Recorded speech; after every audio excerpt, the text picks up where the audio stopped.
everyone. You're listening to the Talking Terror podcast. As usual, I'm your host, Jacob Harper. And I'm your co-host Ariane. And tonight we are, we're late to filming this, so it'll be out Wednesday as opposed to Tuesday. But we have a very fun episode planned for you. We are here to talk about a little joint venture that we did this past weekend. Uh, we did a 48-hour film challenge, which was it was very last minute. I signed up kind of sort of last minute, and I found a team even more last minute. Um, I'm kind of already getting ahead of myself.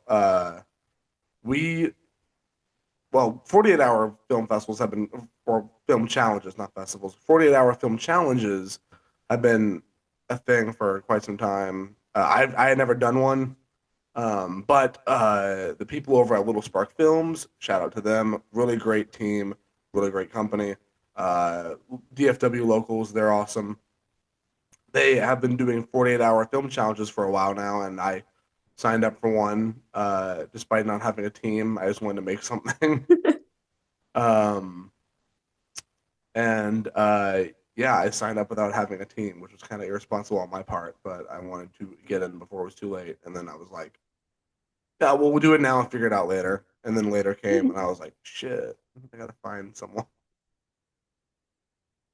Also, before you get too deep into it, I apologize to anyone. Dude, my face is so overexposed right now. I'm like trying to figure out this. I have a new webcam for those viewing us via YouTube. I have a new webcam, and I'm still trying to figure out how to not look like a ghost on it, which is a kind of a trial and error process. So hopefully this looks decent whenever I export it and upload it. If not, then that sucks, and I'll have to work on that. But anyway, yeah, 48-hour film challenge with Little Spark Films. Signed up without it really having any sort of team. Figured out as I went along. Um, and I think the night before, because you're supposed to go to a kickoff, the Friday evening, the night before that, I think it was like late Thursday night, I texted Arianee. Yes, it was like 2 a.m. I was like, oh, thank God she's still awake. Let me ask her. And I was like, hey, I'm doing this thing. I have no idea if you'd be interested, but would you want to help me with this short film that I have to do? Because I Yeah, and was I was like, just like, fuck it. hell yeah, dude. I was so glad. I was like, dude, saving grace. Um, yeah, so this was like this was your first kind of like dip into like actual filmmaking, right? Yes, I was so scared at first, but I was excited. Oh yeah.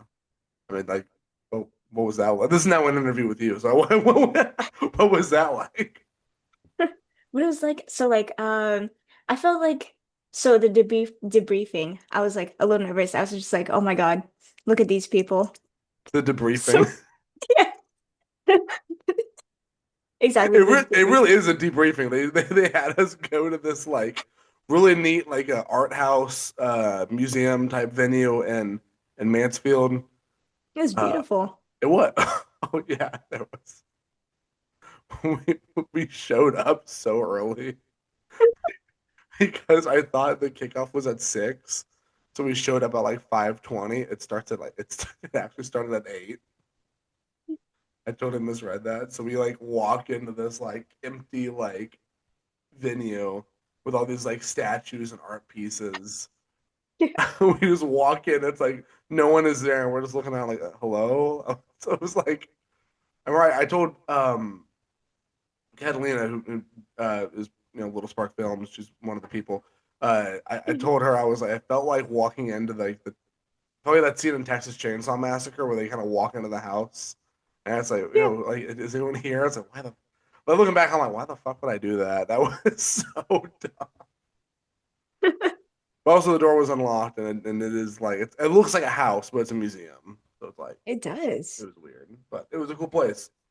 Um, yeah, we showed up late. No, early. What the hell? We showed up early. No, we showed up way too early.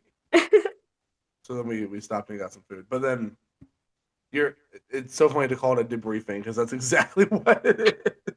It felt like we were going in for like a stealth ops mission and we were given like our notes. Right. It was great. It was so I mean, sorry, continue about we get the debris.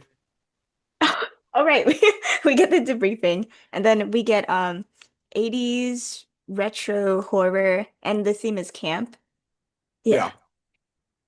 Yeah, so 48 Hour Sparks, which was their title for it because it's Little Spark Films. 48 Hour Sparks is because their specialty is in horror. Um which I've worked with them on some like horror productions and they I mean they know that shit. They're always on top of it with filming.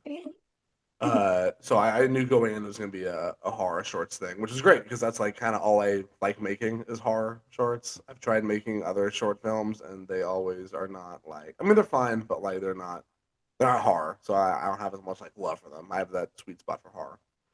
So I was happy that it was a horror specific film festival. Or film challenge. Even saying festival. Whatever. Uh right it's horror focused. So we get there uh and we are kind of we have to roll a dice to like pick a random bag that has our materials in it. Right. And it is so the way it works is it's horror and the theme is camp. That's the two things they tell you before going in. And then you pull like a bag, and inside you have a prop that you have to use in the movie somehow. A a song because they got like Mhm. a sponsor from like a musician. So you have to use one of their songs, or they give you the song that you have to use, but they had like a list of like different songs for different people. Um, and you just have to you pull a random song, a random prop, and a random subgenre of horror.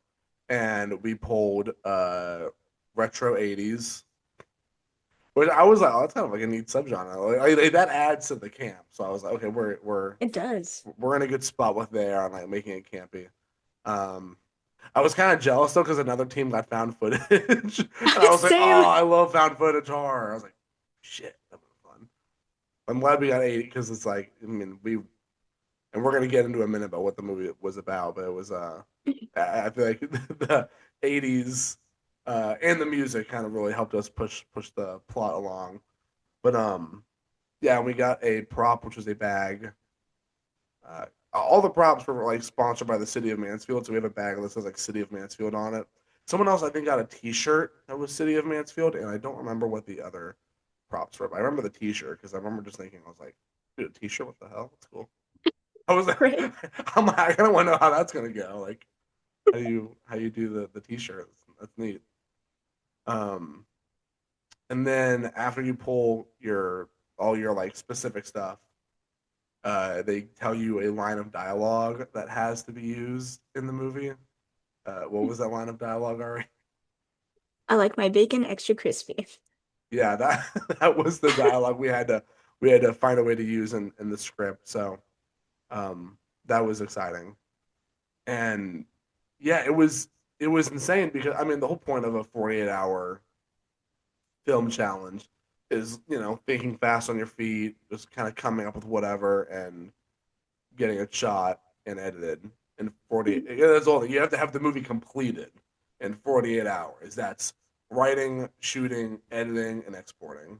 All that in 48 hours, which is just as stressful as it sounds. For real. But it was fun to just kind of like be able to like kind of think on our feet and just kind of go to town on thinking of ideas and stuff. Because like I don't think you're allowed to write anything beforehand. Which I mean, obviously, like you really can't fully write anything beforehand because you don't know like what props or dialogue or whatever you have to use. Yeah. Um, but I remember like on the drive over, I was like thinking of like different possible ideas, like what locations I had available, what props I had available. I was like, oh, what can I do with this? What can I do with that? Whatever. Because I remember like on the drive over, you and I were just kind of like bouncing like random props and locations off of each other. We were. Just like, oh, like if we got this, what would we maybe be able to do? Um, but then all that went out the window once we got our once we got our actual materials. Then on the drive home, because it was like an hour and a half drive home. On the drive home, we were just like, I felt like improv. It was like, well, okay, so what happens next in this It idea? did. Um, because I remember, or you had the initial idea of what the story would be with the bag. Oh, right, because it had the innovations technology on it, and then we got 80s horror, and I was just like, oh my gosh, government like horror would be awesome. I was like, yes, I love evil government conspiracy movies. I was like, Me yes, too. And then I thought it was amazing that you brought up that the Satanic Panic happened in the 80s. yeah. That's one of my favorite little like kind of like '80s things and like '80s media. Is I love the whole Satanic Panic because it's like looking back, it was so fucking weird. They'd be on the news. And it's like, does your child listen to Motley Crue? Well, they might be a Satanist and they might kill someone. So I guess look out for that. And it's like, what the fuck? That's weird. So I was like, okay, like we have music, we have government. Let's do like some sort of like Satanic Panic riff. Um, and we eventually landed on a story about a like a punk rock type of person who finds herself kidnapped by a government agency that's trying to eradicate people that listen to rock music, Yes. killing them with like this like sound machine that like melts your brain or whatever. That was what we started kind of piecing together. We wrote together a little. We basically had a beat sheet done by the time we got home because Yeah.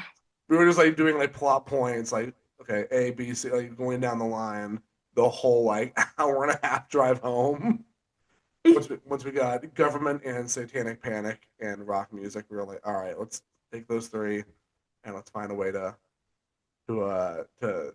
implement our requirements into that. So that was a really fun drive home. It really was. I loved it. And then we finally get home, uh, and immediately Ariane's going to fucking town on the writing. I thought it But was like, oh my gosh, it was amazing. was that like one of the first like movies you've written? Yes, actually, so what I was doing while the calls were happening, I was just looking at like example images of what a script should look like. So I was just like, okay, I'll just write it like that. Yeah. Real. That's so real. I remember when I was 16, I learned how to write screenplays because someone leaked a unused copy of the movie It online. Oh. But this was like before the It remake had come out, and like there was like an old draft of the script that ended up not being used. Like they got leaked on the internet, and I got a copy of it, and I that's how I found out how scripts are actually written.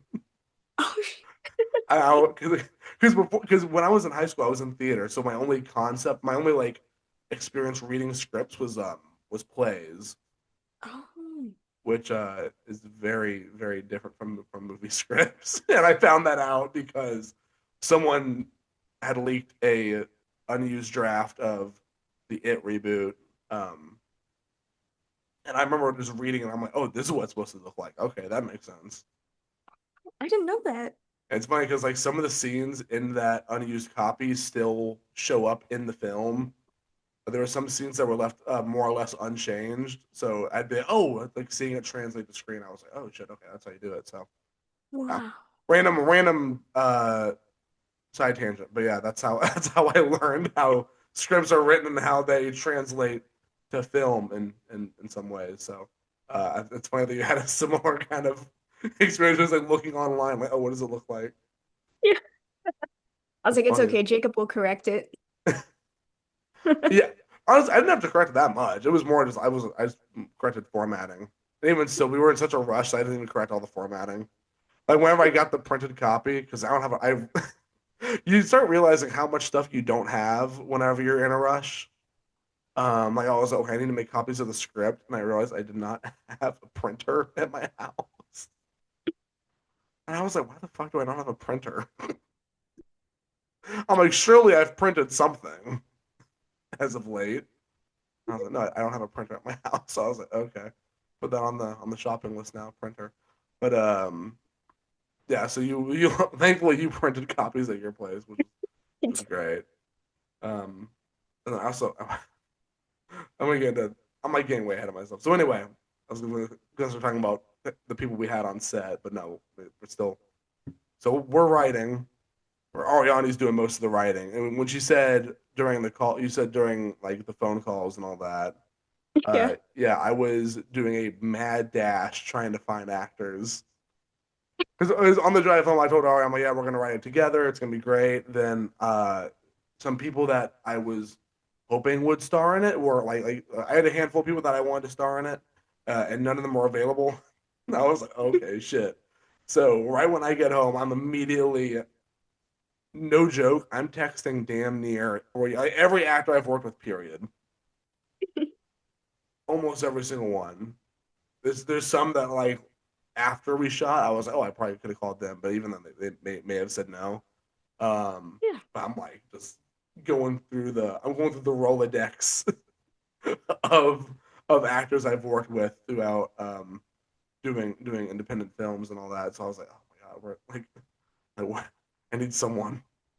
So I'm like stressing, like on getting on phone calls with different actors, texting them on Instagram. I texted someone I went to high school theater with, and they said they'd be down, but they couldn't do it that weekend, but they'd be down to work with me on some other project. So maybe down the line. But I was like, I was like, oh man. But we did finally get we got our lead actress that the day of kickoff, which was great. Good friend of mine, Amanda Huerta. Uh, really cool, really great actress. She does like a lot of voice acting, and she's done some like independent shorts. She was in. I just realized Aware Vamp hasn't been released publicly yet, but if you were at the Texas Frightmare Weekend screening last year, she was in Aware Vamp. But yeah, Amanda Huerta, she is doing a lot of voice acting these days. She was in. I'm not a big anime person, but to all my listeners who are anime people, she she was in Demon Lord 2099, To Be Hero X, Honey Lemon Soda. Oh, Um, wow. she was in The Chosen. That's not an anime. That's not an anime. That's that's not. Yeah, my favorite anime, The Chosen. No, religious TV series, I think. Oh, and Nice. then she was in Workers on Strike, Santa's Workshop, which is a project I wrote. I did not direct, but she was in it, and I wrote that in college. Um, Nice. I forgot. Even I forgot about that one, so that's funny. But yeah, Amanda, good friend of mine. She's awesome. Cast her in your movie, DFW filmmakers. Um, no, she's For awesome. real. Yeah. And then our other lead, because it's two characters in the film. Um, we got a good friend, another good friend of mine from UNT, Tristan Trulio, um, and he was super cool. It was so last minute. We didn't get him confirmed until the day of shooting, because we originally were aiming to shoot from 12 to 8 because that's when our gaffer was available. And by the way, our gaffer was like the only outside crew member on this. He was like the only person we like brought in to do like crew work. Everything else was handled by either myself or Arianee. Um, so we were happy to have him on board. Owen, shout out to Owen, dude. He's super cool. But yeah, that was when he was available. But luckily, we got lights from like we had lights that we like borrowed from someone that we were able to use all night. But Owen himself was only available from 12 to 8. So we were like, okay, we're gonna shoot from 12 to 8. And I remember I asked Tristan if he wanted to act, and he said he wouldn't be available till 2. And I was like, oh, okay, that sucks. So I mean, that probably won't work out. And then we couldn't find another actor. And by the time we had everything kind of set in place, shooting was not going to happen at 12. Yeah. It was going to happen at like 3. So I told Tristan, I'm like, hey, if you still want the role, we have changed our call time. So, and he was still down, thankfully. So, yeah, we got some great last minute actors. Um, I'm like just rambling through what all happened on set, or like just the build up to even being on set. Uh, Oh, right. We picked up Amanda and then we got to the house, right? And then so it was time to do her hair and makeup. And then like I've never done makeup on like anyone else before or hair. So I was just like, okay, here it goes. I hope I don't fuck it up. And it looks like messed up on camera, but like doing makeup like for somebody was actually really fun and like I'm surprised that the eyeliner was even and stuff. So that mhm. was really wow. It was it was cool. You did amazing on the makeup, and that's another thing. Like I was like so last minute. I was like, "Hey, all right, can you do makeup?" Because I was like, "Shit, we gotta." Because I mean, Amanda played our punk rock person, and I was like, "We need to really give her that exaggerated, like mid to late '80s rock star uh alt look." Um, and you fucking exceeded at that. I was like, oh, hey, all right, would you mind doing this? And you're like, oh yeah, I'm on it. And I was like, hell yeah. Thank you. So on top of being assistant director and and like lead writer, Arianee did makeup for Amanda and Tristan for I'm not gonna spoil the scene, but for a very bloody scene. Oh, and we had I'm like getting all over the place, but my we needed a guy to play a dead like test subject Yeah. because he uses this experimental like machine that like sends like sound waves to your mind and melts your brain. That's like the whole weapon there. And we needed a dead test subject, so we got my dad and his friend to come through, and my dad's friend was the test subject because I remember I directed both my dad and his friend um, on Congratulations, which was another short I shot like 3 years ago. And they both, I mean, I think they both had a good time. I hope. I know my dad's friend, Aaron, he had a good time with it. So I was like, hey, I know it's last minute, but if y'all want to come through on Saturday, we need an extra body. And they were down, so they come over, and Ariane also gets him all bloodied up, which was pretty cool. So visually, I think the film turned out pretty well because we had a great gaffer with using some great lights. I shot the movie, so on top of being director, I was also director of photography. Um, and this was the first thing I had actually shot with this camera. It's a Canon Rebel T7, I think. Pretty sure I got that right. Anyway, I just got that camera like back in December, and I have not been able to really shoot anything with it. So this was like I like the night before. Oh yeah, on the drive home from again, I'm all over the place. On the drive home from Mansfield, we had to stop at Best Buy because I needed an Yeah. SD card. Um, so I buy an SD card, and I also bought a tripod, like a really like cheap like beginner's tripod, because I was like, do I even have like a tripod for like a standard like DSLR Canon? I don't think I did. So I was like, because the only tripod I think I have is for this bulky 2005 camera that I use to shoot Wavamp. So it's like this giant thing that weighs like like 40 pounds, and you have to like lug it. It's like a metal heavy ass tripod. And my tiny little DSLR would not fit on that. And I was like, I didn't want to fuck with it either because it's heavy as shit. But yeah, so I bought an SD card and a tripod. And then when I got home, I realized I didn't buy an SD card reader. So I had to borrow one from a good friend and my roommate, Aiden Call. Shout out to Aiden if Woo. you're listening to this. Thank you for letting me borrow your SD card reader.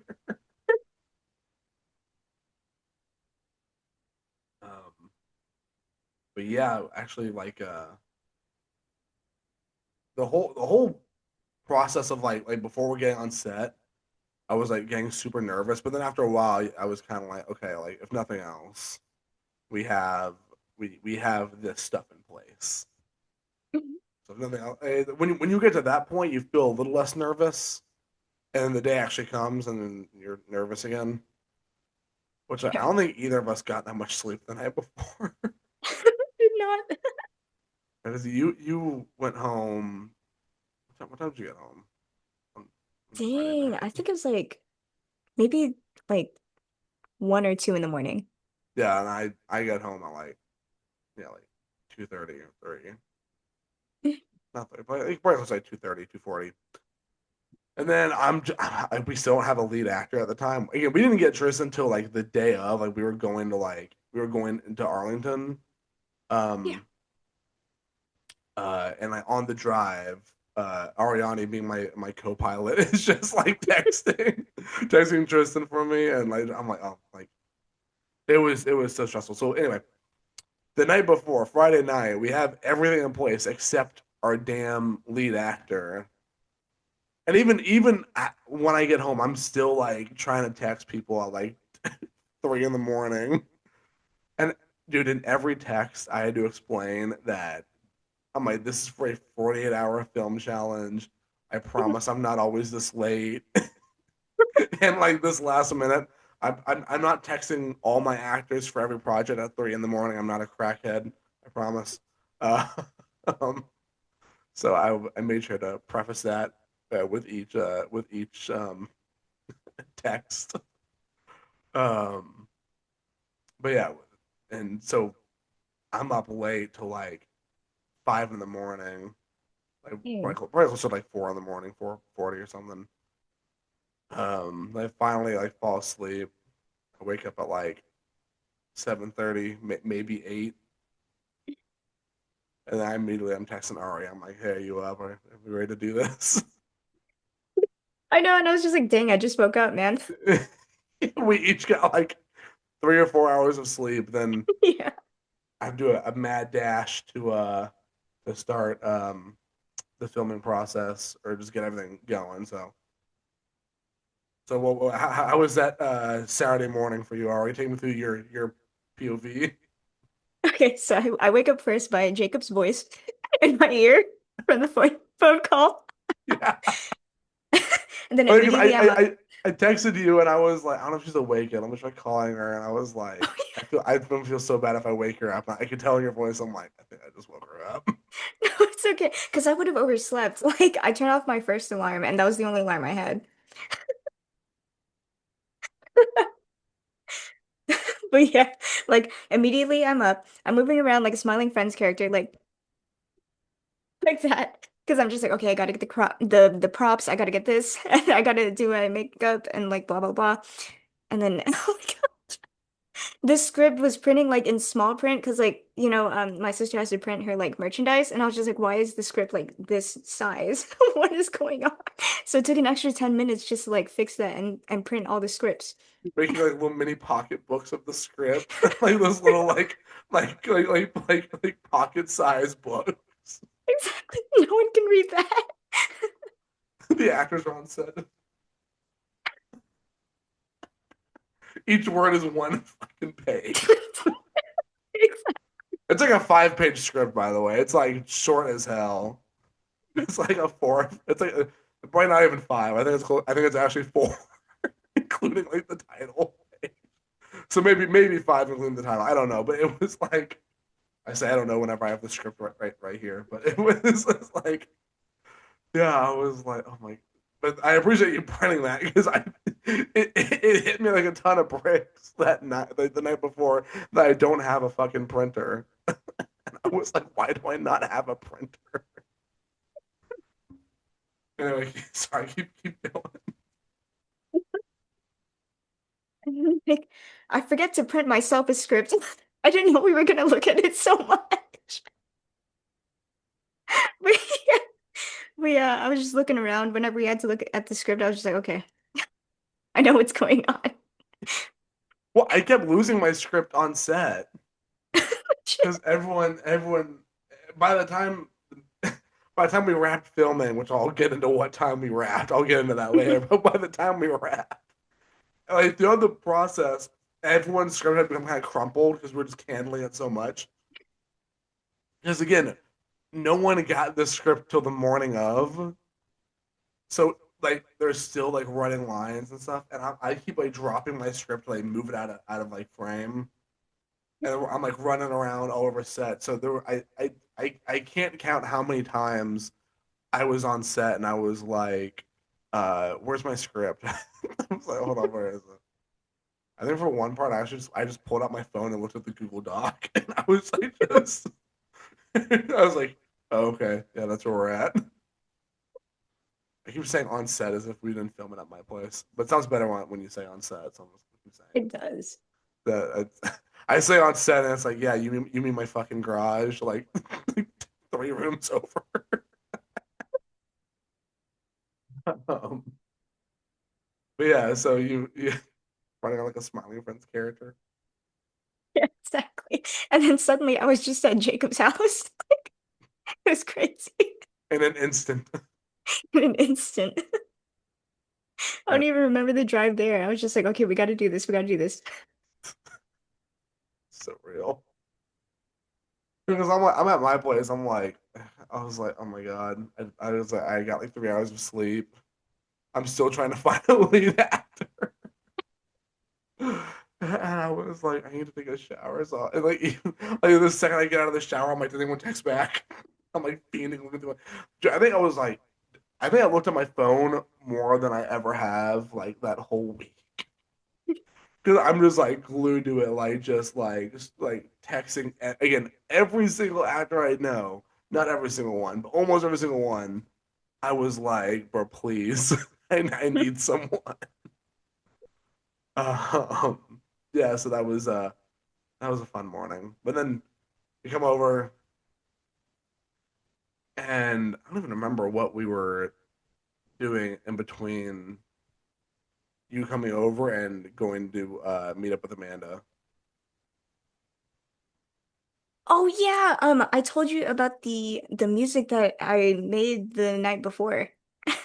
That's Right. right. Yes, dude. And I'm telling you, it's in the movie.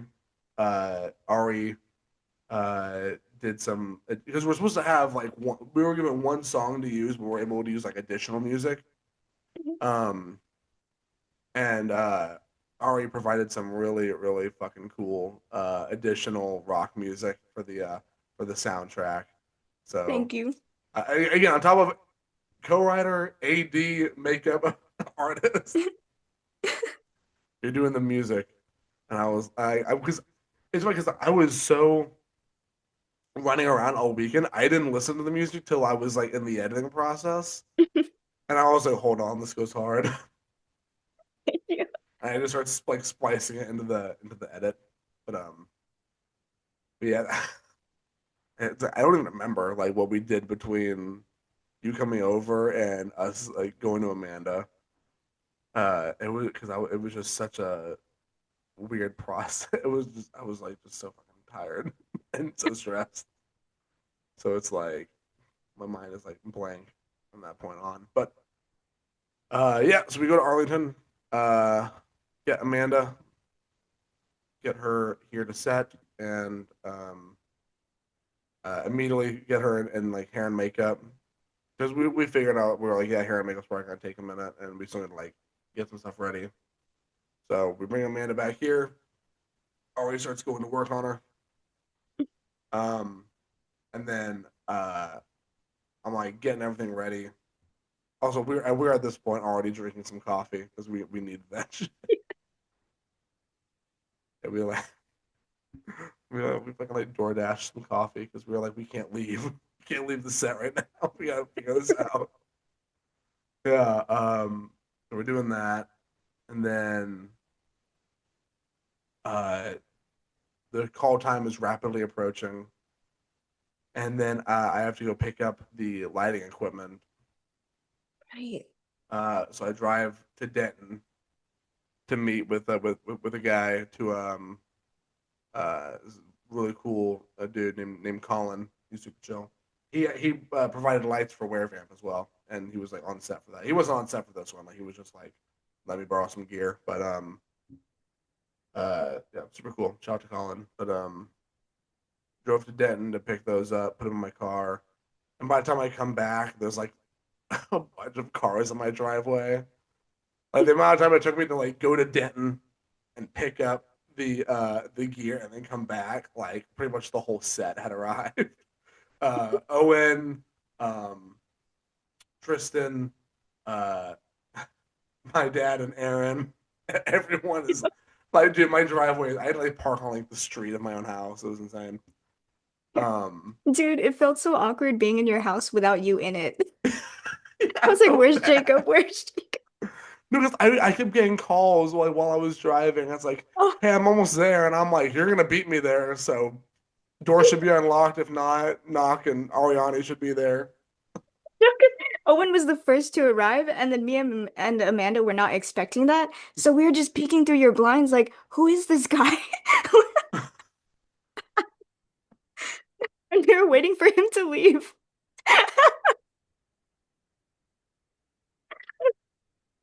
I'm sorry, I thought you knew Owen. I thought you and Amanda knew Owen. But he was like a salesperson or something. Oh yeah, previously that earlier that day we had a salesperson knock on the door.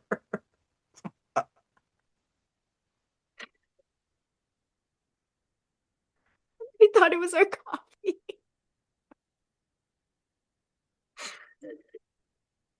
That's funny as Jacob just gets caught up in the business spiel. hell. Oh yeah. The DoorDasher actually arrives while he's getting spoken to. Yeah. So flashback to before I leave to go pick up the gear. Someone knocks on my door. We think it's the DoorDash driver, and it's some guy going around trying to like sell like an extermination business.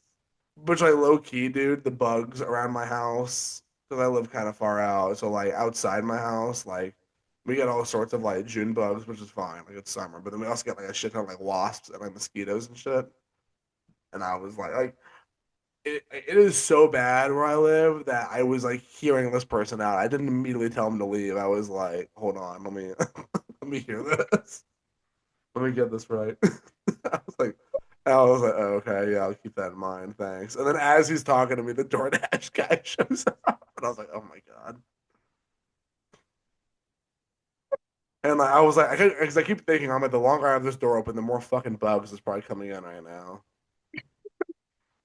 So he leaves, and we get the coffee. Then like 15 minutes later, I have to go pick up the gear. So I'm like okay. Come back, everyone's in the house.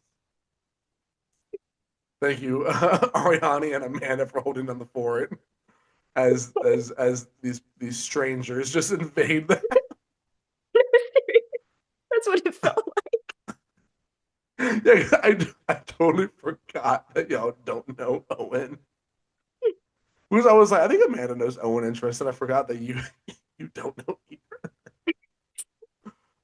And I think you've only met my dad once. So even then that was like that was a whole process. It was funny as hell though. I can imagine that was really funny. So I pull back I pull into my house. Everyone's here. I'm like running around and immediately Owen's out there talking to me. Oh yeah, because I remember Owen was on the phone with me whenever you opened the door. Like right as you opened the door, he like hung up. Um, Oh, that makes sense. yeah, because I remember I heard him on the phone when you opened the door. He was like, "Is this a Jacob Harper Productions?" And I was like, "That's not my house. I don't have a company named that. That's really funny." I heard him say that like over the phone while I was driving, and I was like, "It's so funny to me." Your name is the safe word. Yeah, Let's see. that's the password to get in my house. You just have to say Jacob Harper Productions, and you can come into my house anytime. Um, so uh, I come in. Owen's already there, helping me get the lighting stuff out of my car because he's the gaffer, so he's like running lights. So I'm passing out the equipment, and as they're setting it up, I get pulled away to do another thing. I already kind of forgot what I was supposed to do. I think I was talking to Tristan, making sure he had his script and if he had any questions. Um, I went to the office. I saw you and Amanda. Oh yeah. And this room I'm in now. This is the office is like my like office space now. So we're like, I come back here. Ariane's, touching Amanda up. Was great. I was all right, cool, brilliant. And then I'm just like, immediately pulled away again because my dad and his friend here, and they're like, "Oh, so what are we doing?" I was like, like just hang tight." I go back out to the garage. The lights are already set up, and this is a little like I'll get more into this later, but I wish I had watched Owen set up the lights because after he left, I still had the lights because we were still shooting after he left. And that next morning, I had to give the lights back to Colin, and I had no idea how to dismantle them. So that's why I was like, I should have just stayed with Owen for a few minutes and watched how he set up the lights. Wait, once because Amanda was over the morning after as well. Um, and so we were both just kind of like figuring out the lights together. And once we were able to like dismantle some stuff, it kind of the rest of it came fairly naturally. But like for those like first 10 minutes, I was like, how the fuck did I would set these up? Because I'm like, I don't want to break this guy's lights because these look expensive.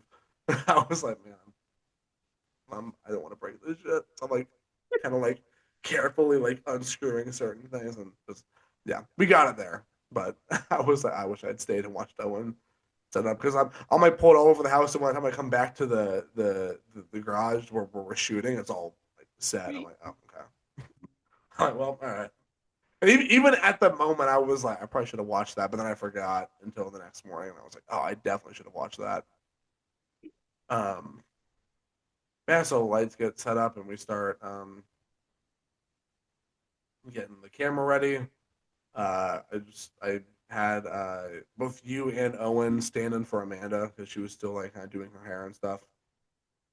To do like a camera test, make sure the lighting is good, and then I think finally at like I don't even know what time. I think at like 4 we start shooting, Yeah. which is crazy for a 48-hour film race to like not start shooting till Saturday at 4. That's fucking insane. Like when that happened, I was like, oh my god. I was like, oh, we're already starting at such a loss. But thankfully, we were able to start. We were able to get going pretty quickly. Um, so I'm really going through pictures that I took on set, and I have the video. This is a total side tangent. I'm not going to play the video out loud in the mic because it's loud as hell. But Ariane gifted me an Aztec death whistle, Oh yeah. and I think she instantly regretted giving it to me because I blew it hard as fuck in the garage, and it scared the shit out of people. I don't think it scared anyone in the garage because I told everyone I was going to blow, but then like later that day, I blew it without telling anyone. It scared the shit out of people. This motherfucker kept blowing it and waking me up. So it kind of worked. It was good. I wasn't doing it intentionally. Like, if I just blew it and you happen to be asleep. I'm not torturing my people here, guys. I'm not doing. I only blew it like 3 times. We're good. But it was, No, yeah. because So like by then the end of the night, I was gonna ask you to blow it again to wake me low key, dude. I was like, at a certain point, I was like, my neighbors probably think I'm fucking murdering someone in my garage. There's Amanda and like, there's a fight scene in the movie, and so Amanda just are like scuffling and all that. And I was like, oh my god, my neighbors probably think someone's getting fucking murdered over here. Because in the scene, Amanda's like tied to a chair, and like, and the whole thing just looks bad. And when you don't know what's going on, I'm like, this looks so bad. Um, but yeah, so we're shooting, and then we're making pretty good time. We're, uh, kind of experimenting with like some different shots, and we have time to kind of play around with it. It wasn't a total like run and gun, just get the shot type shoot, which I was happy about. Um, and then what? How long were we shooting before tragedy struck? Shoot, it had to be like 3 or 4 hours, I believe. Yeah, so probably yeah, I think 3 hours sounds about right. So about 3 hours in the Yeah. shooting, we're making some good time. Uh, well, good time. We fucking started at 4. It's like we're making we're making good time from when we started shooting. Yeah. Um, and then I was like, all right, cool. We got a really good. We wrapped a good take. And I was like, all right, I'll take 5. I'm gonna run to the restroom. Everyone's kind of hang out, whatever. I had some crafty. I was like, grab a snack, chill. And I genuinely, I'm wondering what, because I asked Amanda about it. I was like, I wonder what it was like when this happened while I was in the bathroom because I Oh mean I'm in yeah. the bathroom. I come out and my dad's friend Aaron is like, "All right, who's gonna tell him?" And I was like, "Oh my god, what? Like what? No, like, don't tell me." I'm kind of looking around and everyone's just kind of like silent, and I was like, "Bro." I was looking at my phone and then Amanda and Tristan are unmiking. And then Amanda was like, "That's funny, my mic is off." And then Tristan was like, "Oh, mine's off too." And they're like, "Oh, it must have just turned off like when we left the garage or something." Or like I hope it turned off when we left the garage. And then they both looked at me and I checked the audio. I heard silence. And I was like, "Oh no." And then and then everyone's looking at me. And then they're just like, well, we have to tell Jacob. And I was like, I don't want to tell Jacob. So then you walk out, and then that's when I start hiding behind Tristan because I'm just like, I don't want to tell. It was very cartoonish the way you hit my door. You're like, I'm gonna scoot back here. And I was like, what? But you did tell me, and I appreciate you telling me because I was just I was like, everyone's like giving me like a death stare right now. I was like, what? Like, what happened? I go to use the bathroom. I come back out, and the whole set is just like just staring at me. I was like, what? Like, what happened? So yeah, And then I just like slowly move behind Tristan, like, you tell him. yeah. I thought it was you that told me. Maybe not. Maybe you. I don't know. I don't know who told me. I thought it was you. Maybe not. I don't know about because like that whole set was such a fucking blur. I was like, dude, we're moving so fast. Um, so yeah, because I remember Amanda had told me. I think Tristan had mentioned he was like, "Oh, we should turn off our mics to save battery." And Amanda was, "Oh, okay, good Oh, idea." And because Amanda is still sitting in the chair looking at Tristan, and Tristan's on the other side of the room facing you because you're behind Amanda. And this is the way Amanda described it to me, like the next day. It was like Tristan was like, "How do you turn this mic off?" And Amanda's like, "I don't know." And he's like, "Let me try holding on the power button." They hold it down, and a green light comes on. He's oh shoot.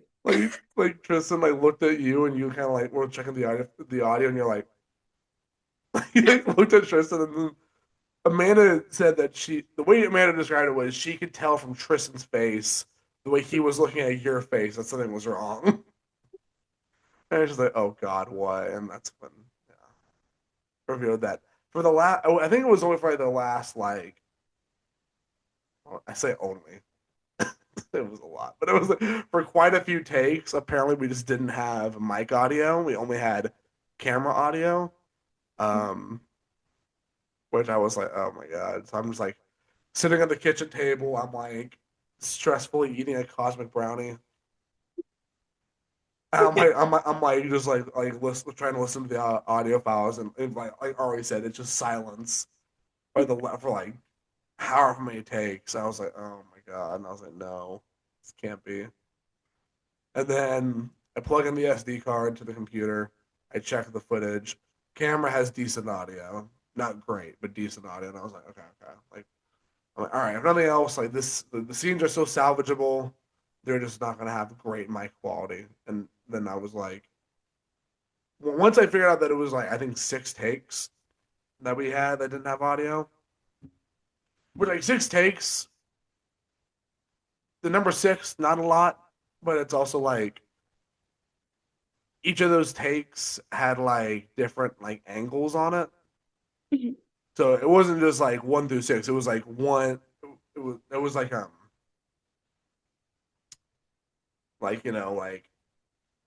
like 6K, six, whatever. So we're doing it differently, like numbers and letters for like each like individual. Oh no, sorry, it was like six.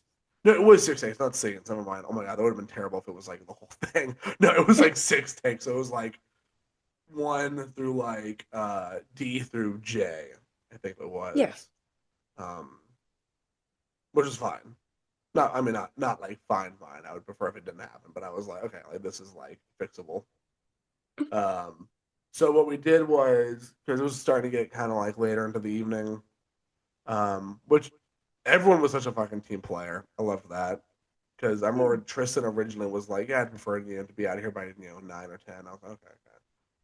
Once we found that audio problem, I looked at Tristan. I'm like, are you good to stay late? He's like, yeah. I'm like, thank you. Because I kind of looked at him. I was like, you are not getting out of here at 10. Otherwise, you was I was like, okay, so I appreciate him for sticking around. Amanda said she was down to go as late as we needed, which I appreciated. And then Tristan was the same. So I was glad that everyone was able to hang around as long as they did. Because once that happened, I was like, okay, you know what? We're making this an official like meal break because now we're gonna be here for a while. So, um, but yeah, I think that's like really just because we had started the scene, we had started the shoot day by after each audio thing, we would go into the next room and listen to the audio, make sure it was good. Um, because we were using my phone as an audio recorder and processor. My phone was attached to the microphones. It's the same microphones that I wish I had them here. They're like in my bedroom or something. But the mics we use are these little like lavalier mics that you kind of hide under your shirt. Um, and I use them a lot for like interviews at film festivals. So I use them like for those little like kind of quick 15-minute interviews. I don't use them for like 4 hour shoot days. Um, but we were working with what we had. I didn't have a proper audio guy or an audio processor or anything like that. So kind of working with what we had.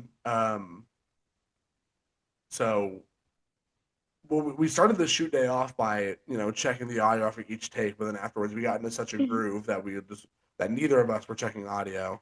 So it wasn't anyone's fault really. It was just like it was just like, oh shit, like we forgot to check audio for these takes, and they turned out the mics were off, or they had died. So while I'm getting food, I plugged in my mics.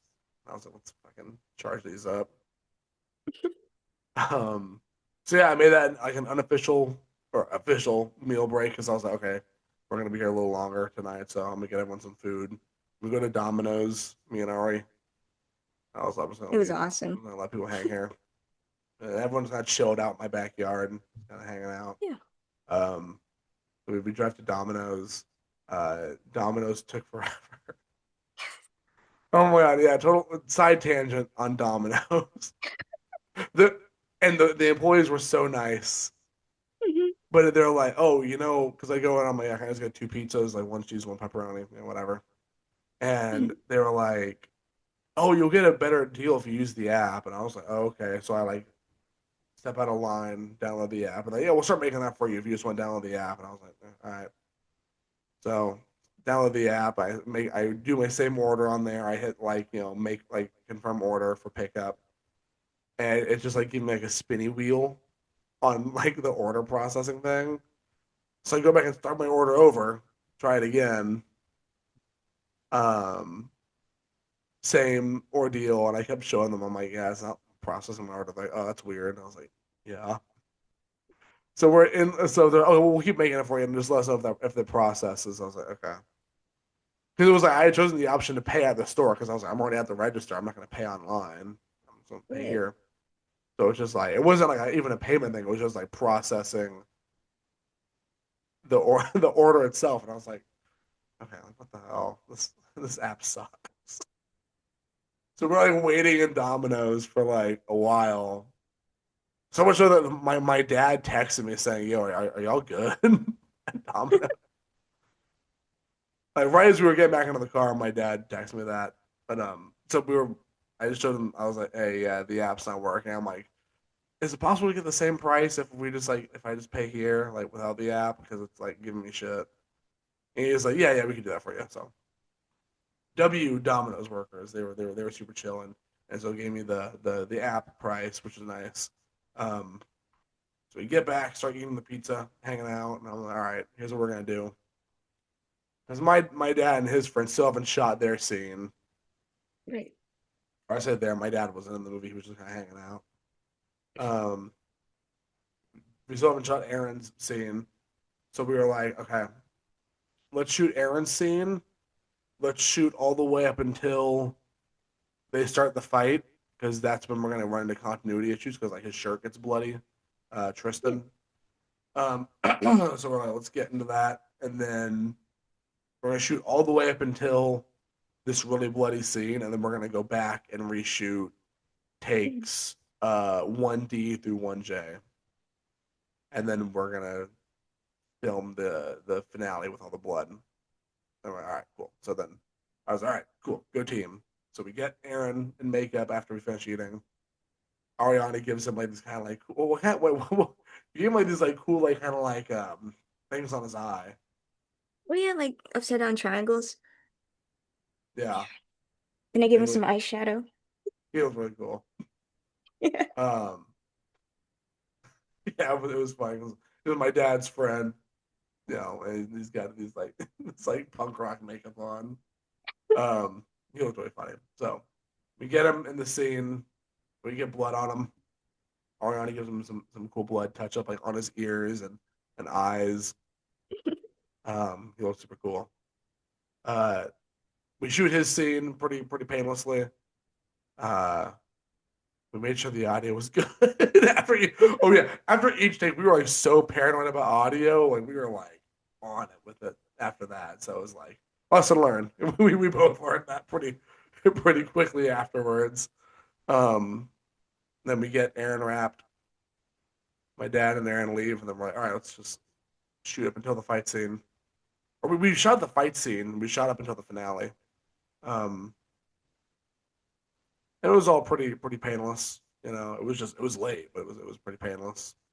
Yeah. I think what else. If there's any funny moments that kind of happened there. Man, I'm totally blanking. Same. That's the thing. I'm I'm like, I just like wish I could so recall tired. more from this set because it all happened. So 48-hour film set. So it's like we're running around, you know, making sure this shit happens, and then come to we look back and it's like, oh, what did we do on set? It's like what did happen besides us just shooting and praying that audio was good? What did we do? Um, so we get this fight scene done, which Tristan does a really good um performance after Amanda like fake kicks him. Like it really looks like she's hurting him in the I thought so scene. too. Yeah, again, shout out to Tristan because it's like Amanda's like tied to the chair, so she like like she gets like undone and then like punches him and then like kicks him in the stomach. And the way we shot it and the way Tristan like sold that, it was like he looked like he was getting hurt. He wasn't. He as director, I promise he wasn't.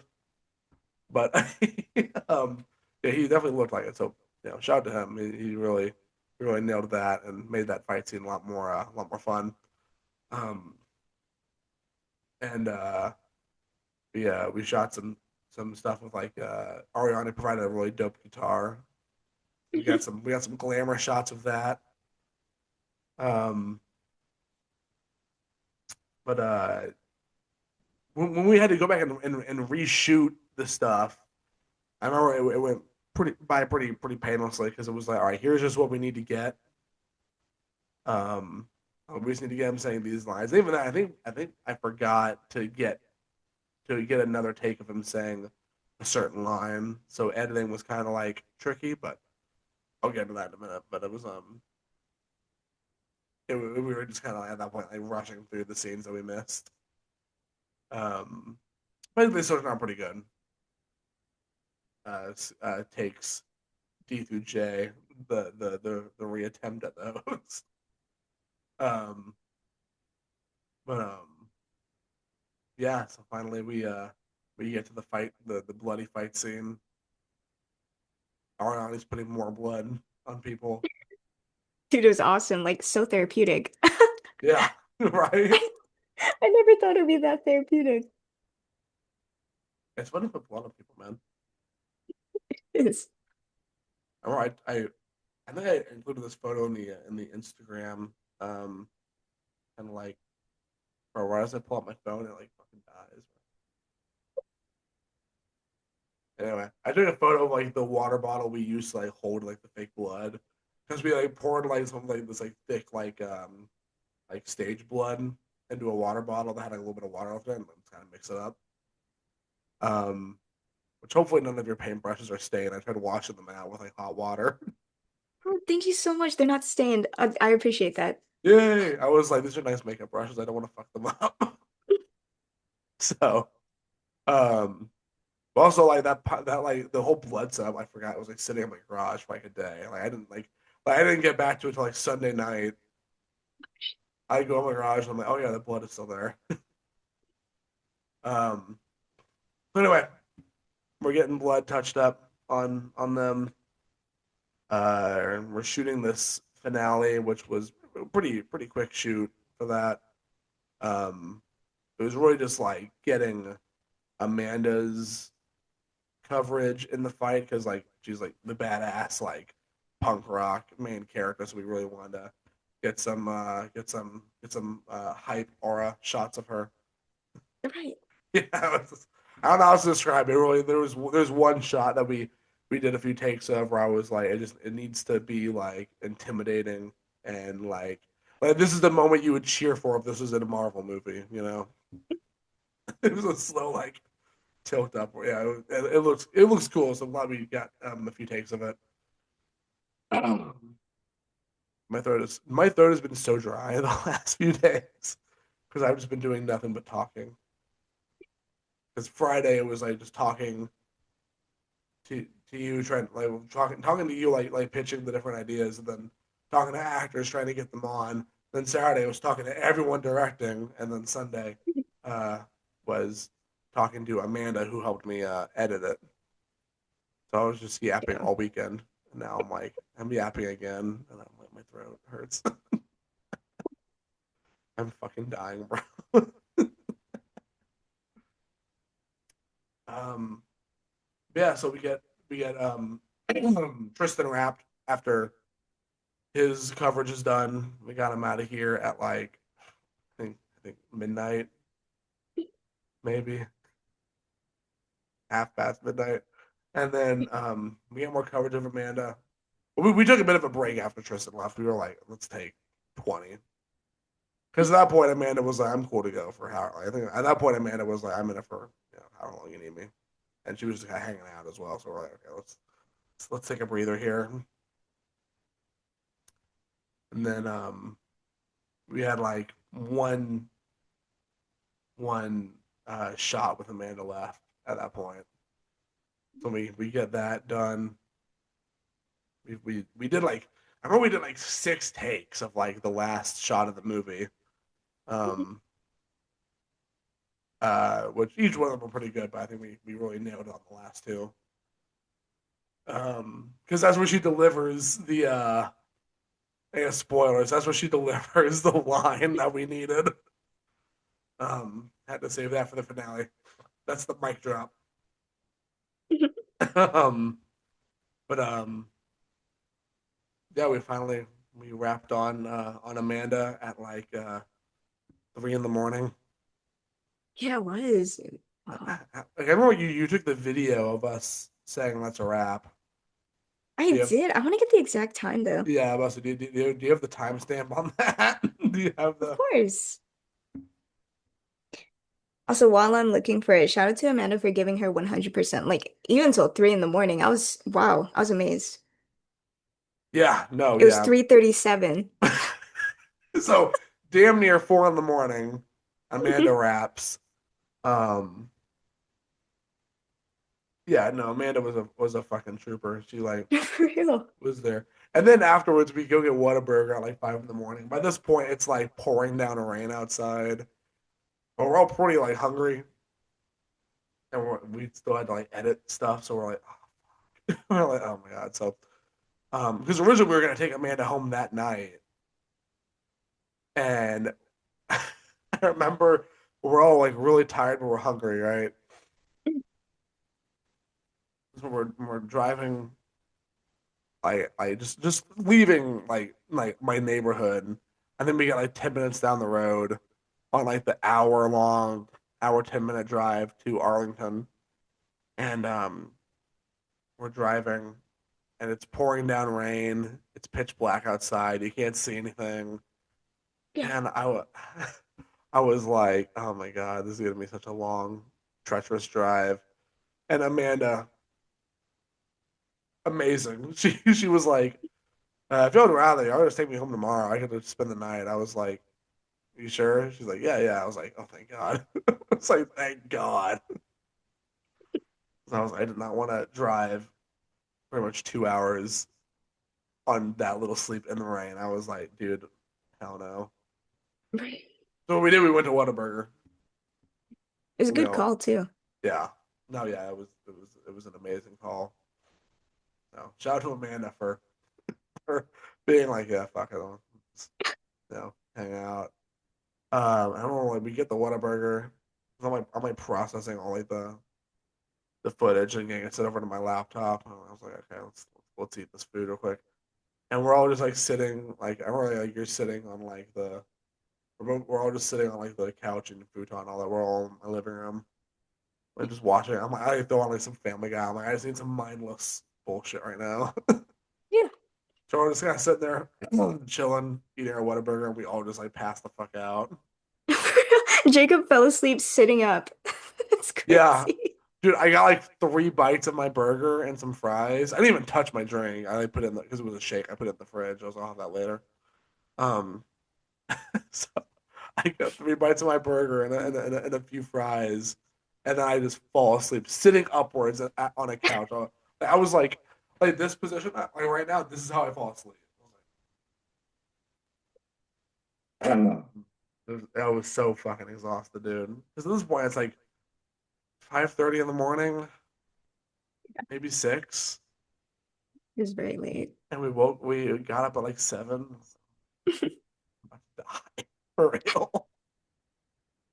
Um, and then I don't know what time do you guys fall asleep. You guys both.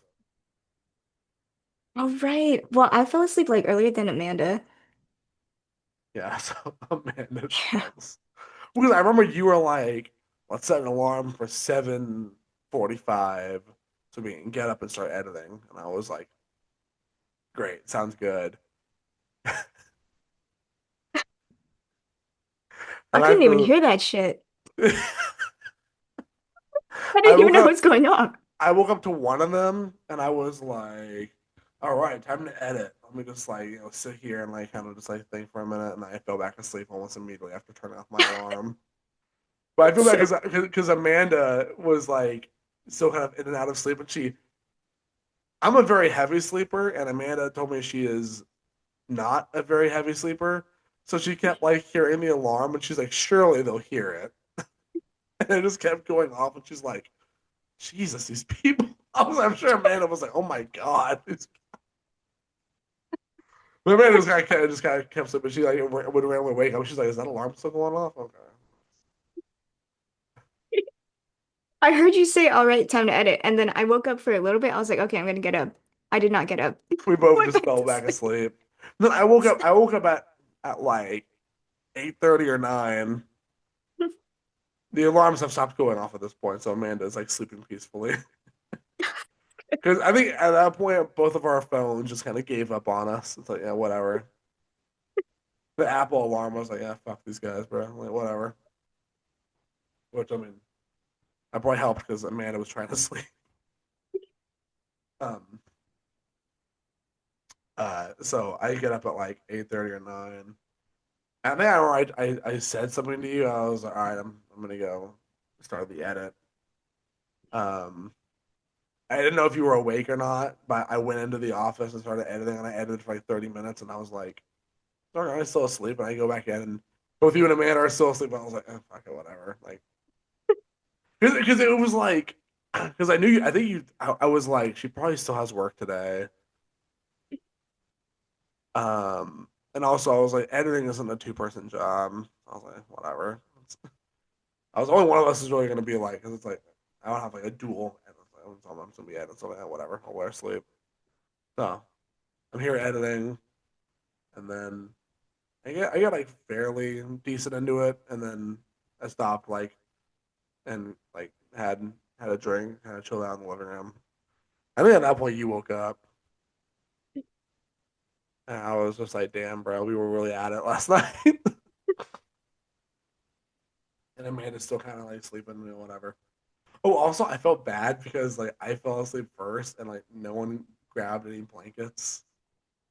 Oh yeah. So I We wake were looking. I wake there-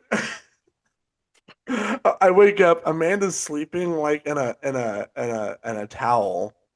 Like she has a towel wrapped around her to sleep, and you're using like one of my jackets.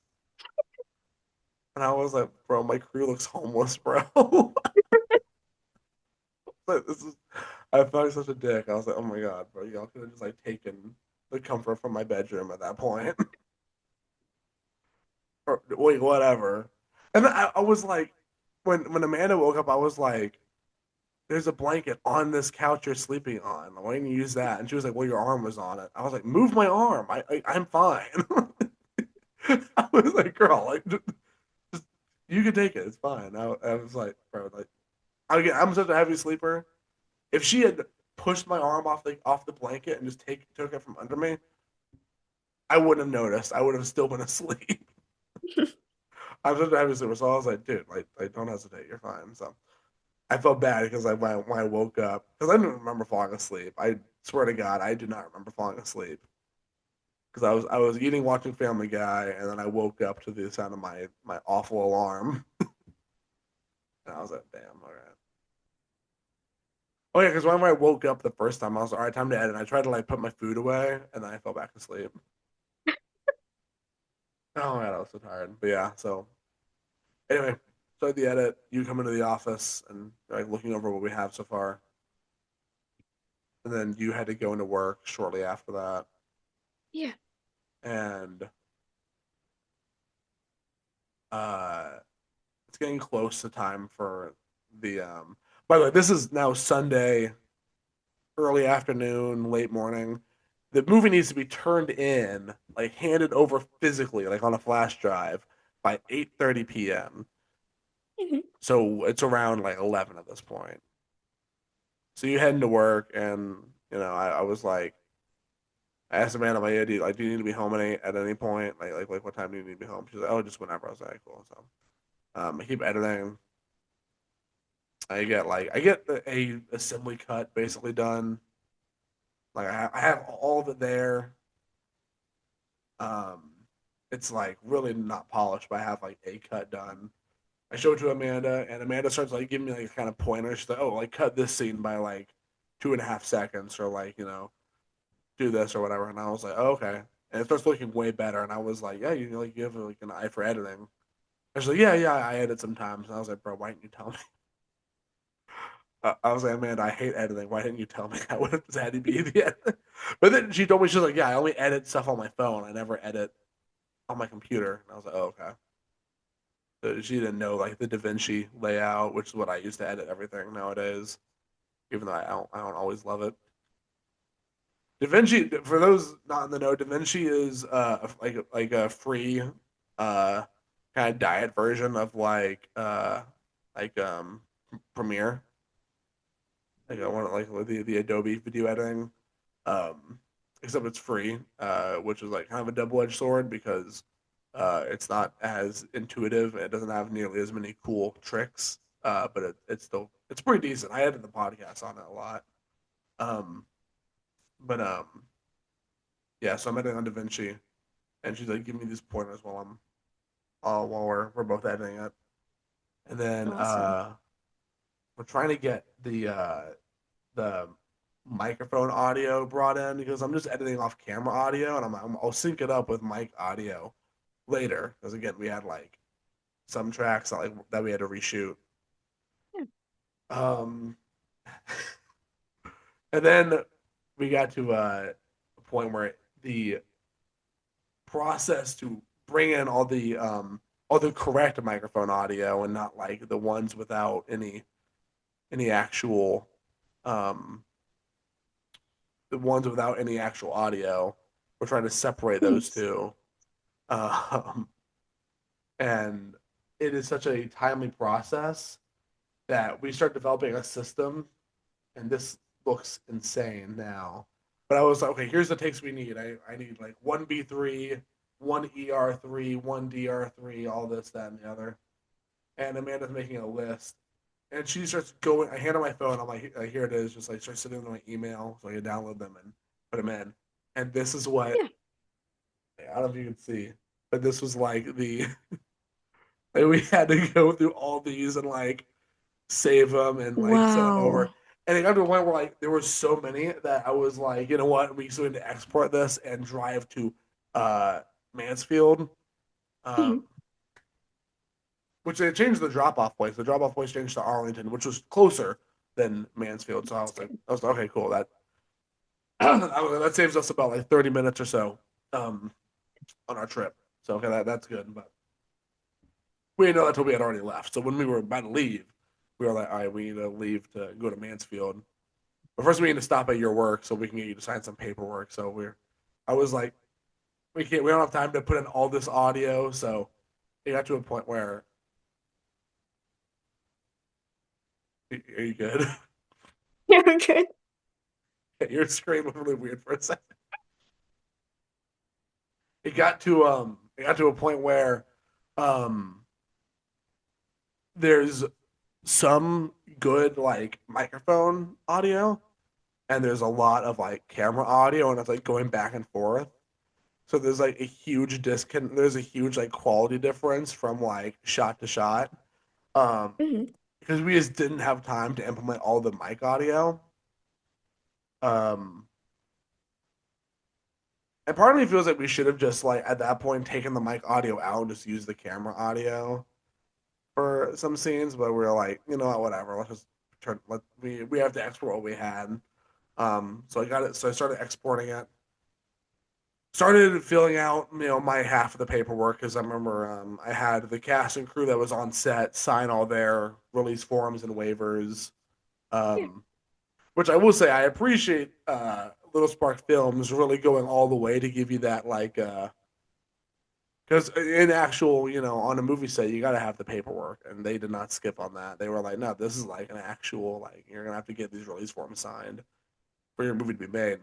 I was like, okay, so we had to, which I mean that's how it works. So I was all right, hell yeah, this is really really accurate to filming like filming like longer movies, but doing all in 48 hours. So I was all right, cool, cool. So I had everyone sign their paperwork while they were on set, but I forgot to have you sign your paperwork while you were on set. So I'm filling out my half of this because like as like team captain, I had to like sign a bunch of stuff, and then I had to get the two music forms and a crew form for you to sign. So we go to your work on our way to Arlington. And at this point, we're not in much of a rush because we have an export and have you sign, and then we drive to Arlington, drop it off. Um, and yeah, that was all done in 48 hours. I think we made it in like an hour before the deadline because the deadline was 8:30. We got there at like 7:25, something like that, 7:20 something. Nice. So yeah, made about an hour, give or take, under the time, which is good. Um, yeah, so that was a very abridged version of our shoot. Do you have any more like funny stories from set? Any I don't I don't remember much. Yeah, same. I'm blanking. I'm sure when I get more sleep, I'll I'll clock that more. I'll think more on it. But and, what was your biggest takeaway from this production? What because again, like I was super impressed that this is like your first like kind of dip into filmmaking. So I'm super interested in like your takeaways and all that. Thank you. I actually do have like a big takeaway from this because like I felt like in engineering, like just at school in college, they just they base your worth off of intelligence. And then when I was working on this with you and like you were actually listening to my ideas and like letting me work freely as a creative, I felt like I was actually worth something. And it really meant a lot to me, Jacob, that you gave me this opportunity. So thank you. Dude, oh my God, like of course, yeah. Sorry, that was really sweet. No, yeah, like that was yeah, of course. Because like I've low key like I have been wanting to like write something with you because you have like some really cool like ideas and I mean this was like again like I can't stress enough how much you went to town on the script. Thank you. That's why I was like on the I guess I could show the cover of the script here. I was like I want to make sure her name's first because like she was like laying out most of the story work. Like we collaborated on the beat sheet, like the basic story beats, but like on the actual like dialogue, that was like 90% you. I like changed like 3 or 4 lines and like the total like and I did count, it's 5 page counting the title page. So in the 4 pages of dialogue, I think I changed maybe like 3 lines and then formatted it mostly. Because again, like this script was finished at like 1 in the morning. After like 1 in the morning. Well, 1 a.m. Saturday morning, Friday night, whatever you want to call it. But yeah, no, yeah, like of course, like your ideas were really great, and I mean, I wanted to have a very collaborative set um, with you with everyone because I mean, I was like, I got great ideas from Amanda while I was editing. I got great ideas from you while we were writing. Um, and everyone had some good ideas while we were filming as far as like what shots to get. But yeah, it's very collaborative. And, I wanted it to be collaborative. Yeah, I didn't want to be the one making the decisions because that's stressful as hell. Um, I bet. especially for 48 hours, because that's one thing. Like with other stuff I write it and rewrite it and like tweak it, and like a lot of my other concepts, I sit on for a long, long time. So by the time I get to filming, I have a very specific look and vision in mind. Of course, when you're actually practicing that in reality, things change. But for most of the time when I'm filming something, I have a pretty good idea of what I want it to look like, in its completion. But with 48 hours, I did not have a complete vision. So I think that also makes hearing other people out a lot easier because it's like I'm not married to any sort of idea. I'm open to change most anything in on this process because it's like we just came with the idea like the day before. So I was like, if anyone wanted to change, if it's not going to put more time on the set, then yeah, sure, I'm open to stuff. So, yeah, I'm super glad uh, that I was able to express that need for collaboration. Um, Thank you, Jacob. yeah, We of went through course. the trenches together. We did, we did, and again, like I'm super fucking impressed with like this is like your first because like even like with the audio issues, I was thinking the other day, I was like, dude, Ari handled that way better than I would have handled that when I first started doing filmmaking when I was like 18. I was like that shit would have like destroyed me. So I'm like that would have. So I'm glad that we were both able to like just kind of be like, all right, you know what, no fixing, like no changing things now. Let's just go. And and fix it however we can. So, and again, that's really what 48 hours is about, is like how fast you could think on your feet, how you can make things work.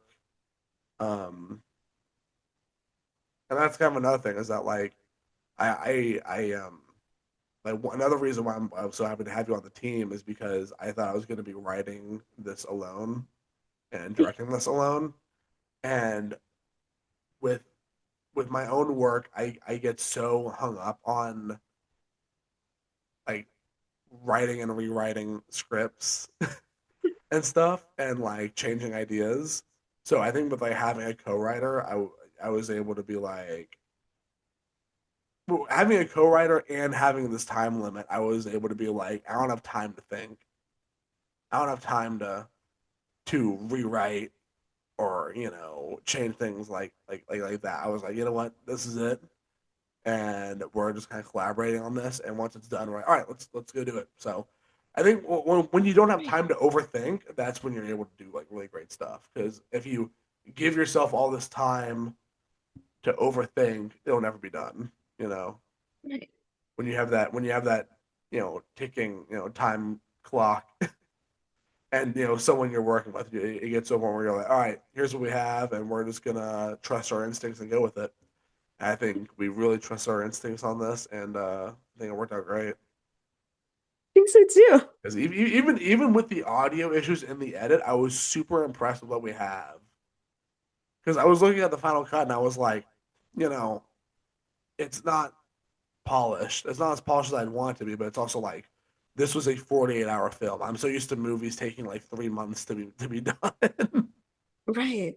Because like you go through like edit after edit, and you color grade and you clean up the audio to like a perfect level, and that all takes a hot minute. And this is like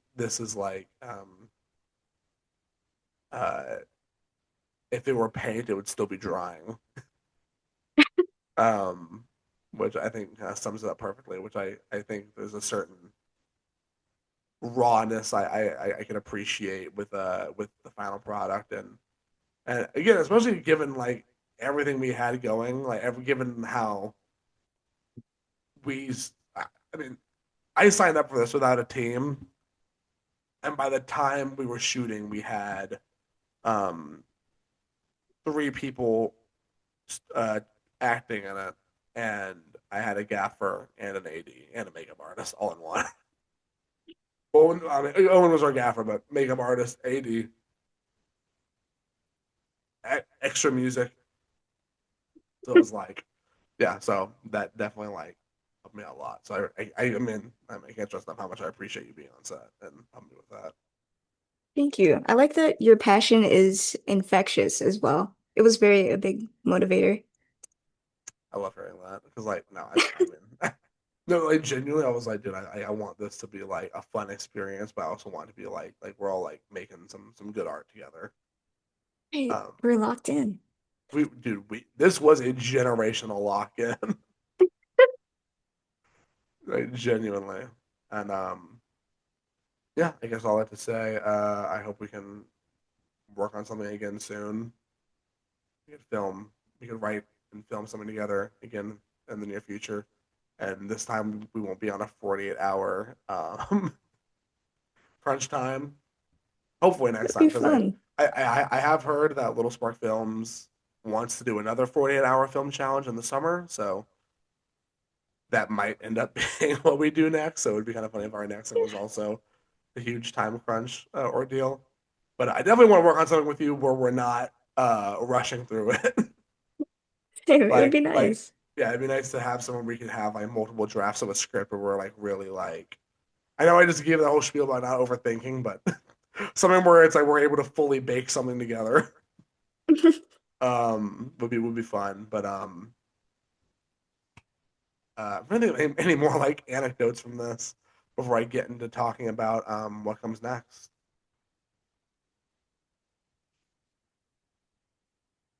Think of anything. Yeah, no. Again, it was all such a blur. Um, we had some lots of, not lots, but we had some photos and videos taken on set. Mostly from Tristan and Amanda. They got some great stuff that they sent over to use for behind the scenes materials.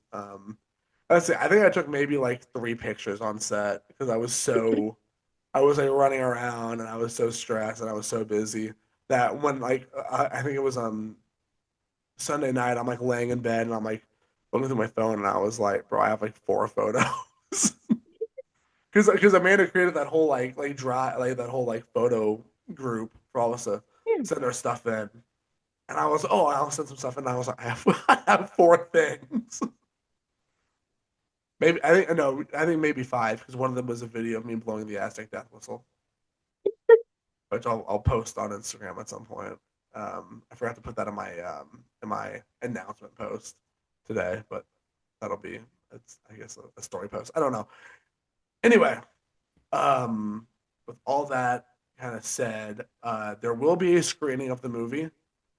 There will be a screening of the film, which I just realized we've been doing this whole podcast and we didn't say the name of the movie.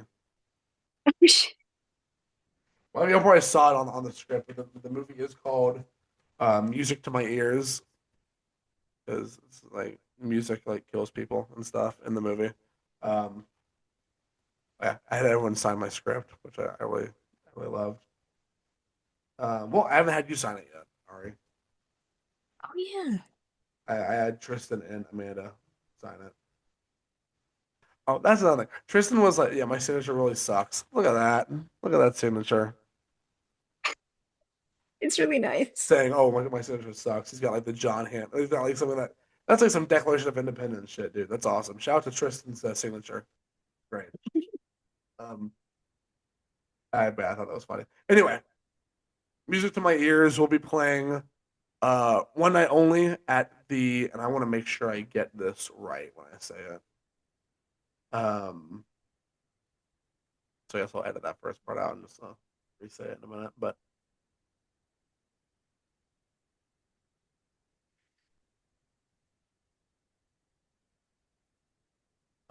yes, uh, the short film that we co-wrote and just worked on together will be screening one night only. It'll be April 19th, 2026, which at the time of this video going up, which it should be going up today on the 15th. So that's 4 days from now. Um, it'll be screening at the Far Best Theater in Mansfield, Texas. That's 109 North Main Street in Mansfield, Texas. And you can purchase tickets on the Little Spark Films website. That's littlesparkfilms.net. And again, that is April 19th, 2026. They're going to be screening all the movies that were competing in the 48-hour film competition racing. Because I think it was like a competition. Because I know there's some prizes for the winner, but it has uh yeah, April 19th. See all the movies. See our movie. We'll see that found footage movie, and I believe one of the other teams was a zombie movie as well. So I'm excited to see what they did there. Because So excited. I know some of the team members on that one, and then one of them is the makeup artist, or one of the makeup artists for Werevamp.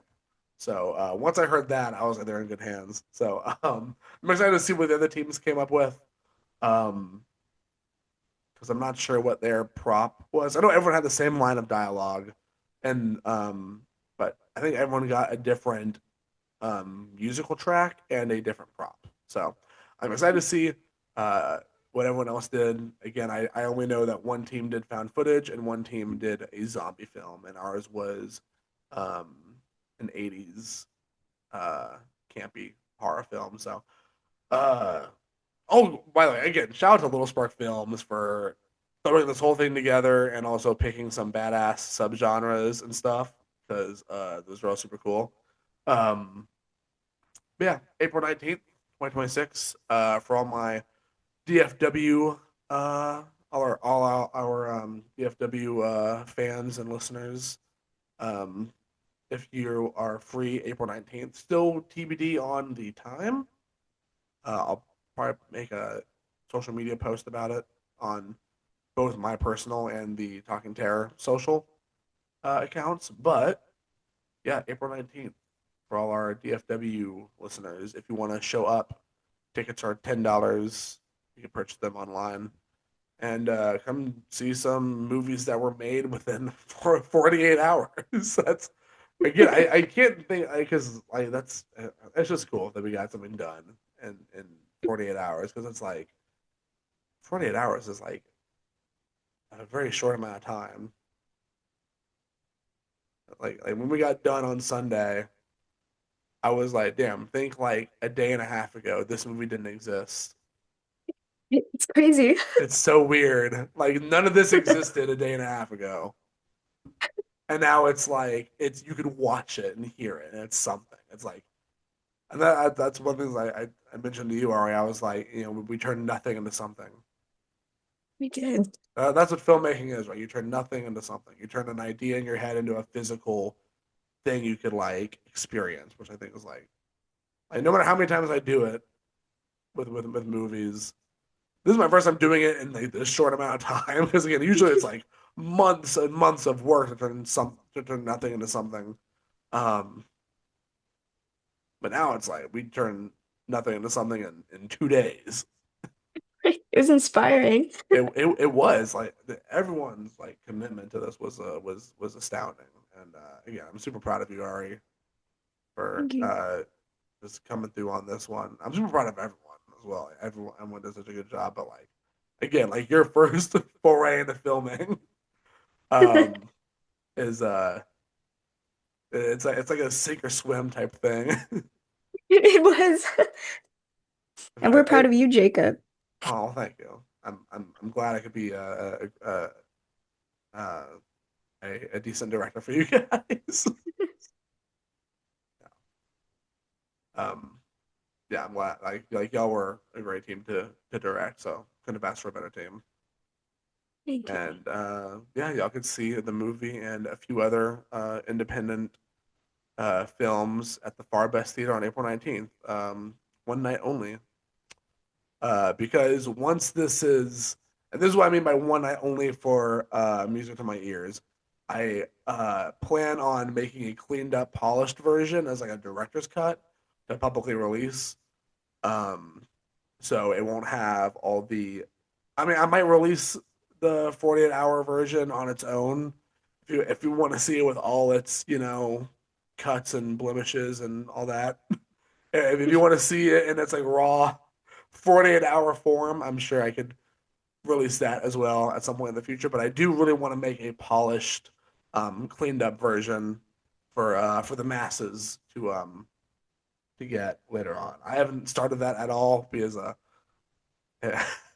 I'm doing this for 2 days. I'm kind of tired of looking at it for right now. So until I'll wait till I'll see it again at the screening and I'll be okay. Maybe that'll then after that I might start working on a director's cut. But that's one thing I kind of want to do down the line. But anyway, that is um that is our 48-hour film experience. So the Talking Terror team made a horror film, and hopefully we can make another one in the future. If Ariane is down, I was worried that this event traumatized her. I was like, oh my god, this is No, you woke up a passion in me. I want to do more. yes. Oh, I love hearing that. I was like, this is like when you like throw a baby into water and like hoping it learns to swim like really fucking quickly or drown. I was like, I hope I didn't do that to Ariane when I was filming this. So I'm glad to hear that. So who knows? Maybe in the future, Talking Terror, the movie. I don't know. Who knows? But yeah. Anyway, that is our 48 hour. Do you have anything else to add, Ari, before I kind of close this out? No, I don't. All right. Well, that was our 48-hour film experience. And we do have one last kind of housekeeping announcement for the show. This has nothing to do with 48 hours. This is just about Talking Terror. Next week for our April 20th episode. I know, 420. Unfortunately, we're not doing a episode about best like stoner horror films. That'd be great. But we do have something a little bit better for you guys. We are thrilled to announce that on April 20th, we will be releasing an interview that we're doing with the director of Dolly, Rod Blackhurst. Which those who tuned in to our episode a few weeks prior, we reviewed Dolly here on the show. I saw it at Fantastic Fest and then saw it on its theatrical run. Ari, you saw it on its theatrical run, and we both really, really, really dug it. So, getting this director on the podcast is a huge honor. We're super excited to have him on, and we're going to be putting out a social media post asking for any fan questions y'all want to send in for those who have seen Dolly, because this is kind of running in tandem with we're gonna have the episode out to promote Dolly releasing on Shudder April 23rd. So um, use the episode to get hyped for it releasing on Shudder. It is available on digital now if you want to rent it.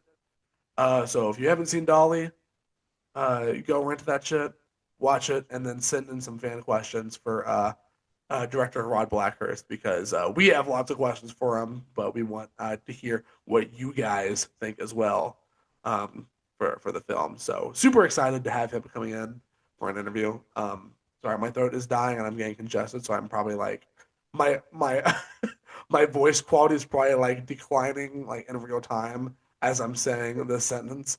But yeah. Anything else, Ariane? I know I just kind of went on a whole spiel there about our next guest. You're good. I'm excited for our guest.